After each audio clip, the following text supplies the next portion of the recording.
Behind the grandeur of royal bloodlines, ancient traditions, and secluded communities lies a haunting legacy that many have tried to forget.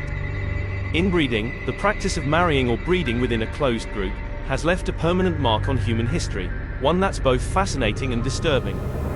Join us as we uncover the hidden chapters of inbreeding throughout history, from the dynasties of ancient Egypt to the secluded villages of Europe, and the unexpected consequences that echo even today. Inbreeding isn't a new concept. It dates back to the earliest days of human civilization. The primary motivation: power and purity. In ancient societies, particularly those with rigid hierarchies, keeping power within the family was paramount. The pharaohs of Egypt, for instance, practiced sibling marriage to ensure that the divine bloodline remained uncontaminated by commoners. This wasn't just a matter of tradition but of belief. Pharaohs were considered gods on earth, and marrying outside the family was akin to diluting their divinity. But the pharaohs weren't alone. Ancient Persia saw similar practices. The Zoroastrian religion, predominant in Persia, encouraged close kin marriages, known as shverdoda, to keep property and wealth within the family. This practice, although controversial even in its time, was believed to strengthen family ties and ensure loyalty. These early examples highlight a common thread: the desire to maintain purity, whether of blood, religion, or power. Yet, as we'll see, this desire often came at a great cost. As history marched on, the practice of inbreeding found a stronghold in Europe's royal families. The obsession with preserving royal bloodlines led to alliances and marriages between cousins, uncles, nieces, and more. Among the most famous examples is the Habsburg dynasty, which ruled much of Europe for centuries. The Habsburgs were notorious for their intermarriages. The desire to keep their vast empire under family control led to repeated unions between close relatives. Over generations, this led to the infamous Habsburg jaw, a prominent, protruding lower jaw and an elongated face, known scientifically as mandibular prognathism. But physical deformities were just the tip of the iceberg. The Habsburgs also suffered from a host of genetic disorders, including mental illnesses and infertility, that plagued their bloodline.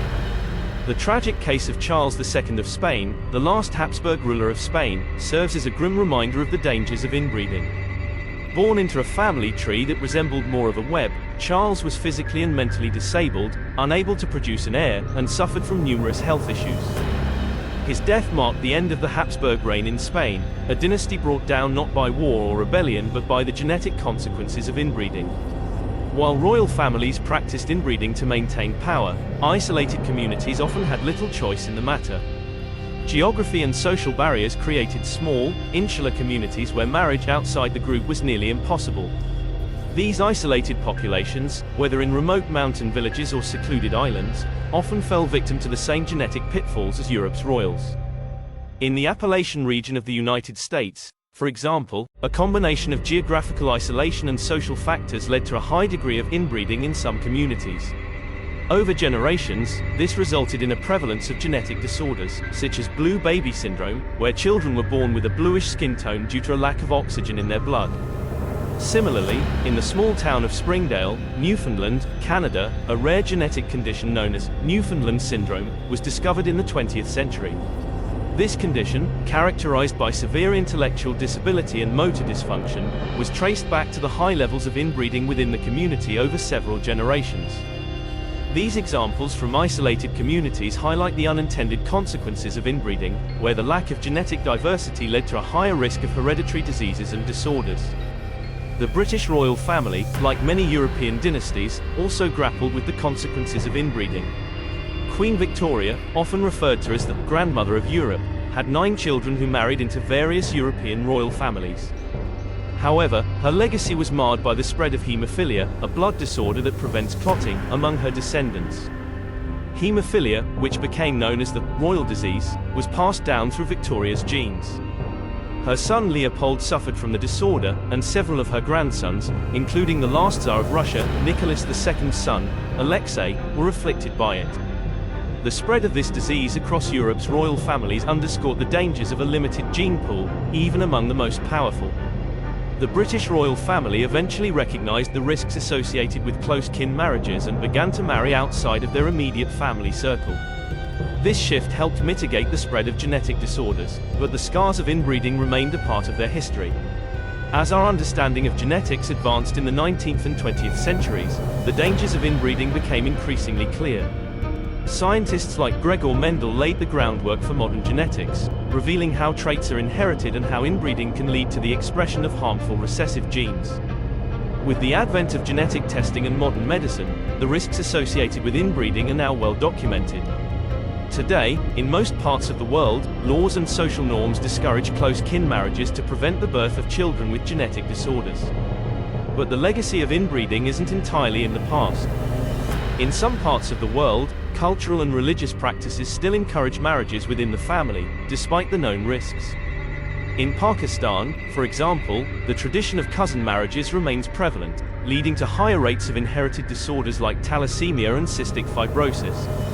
While efforts are being made to educate communities about the risks of inbreeding, change is slow.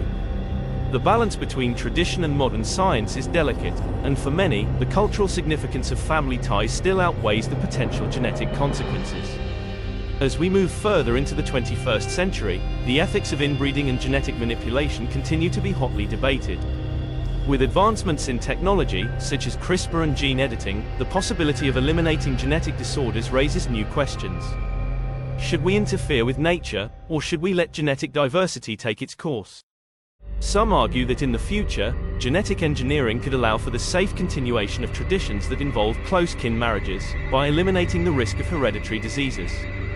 However, this prospect opens a Pandora's box of ethical dilemmas. How much control should we have over our genetic makeup? And at what cost?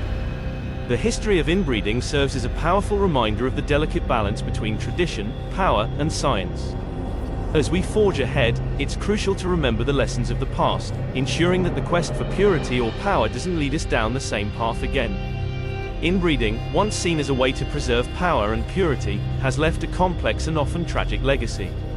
From the ancient pharaohs to the royal families of Europe, the desire to keep bloodlines pure has come with a heavy price, a price paid in genetic disorders, physical deformities, and the downfall of dynasties. As we've journeyed through the history of inbreeding, one thing is clear: our understanding of genetics and the value of diversity is more important than ever.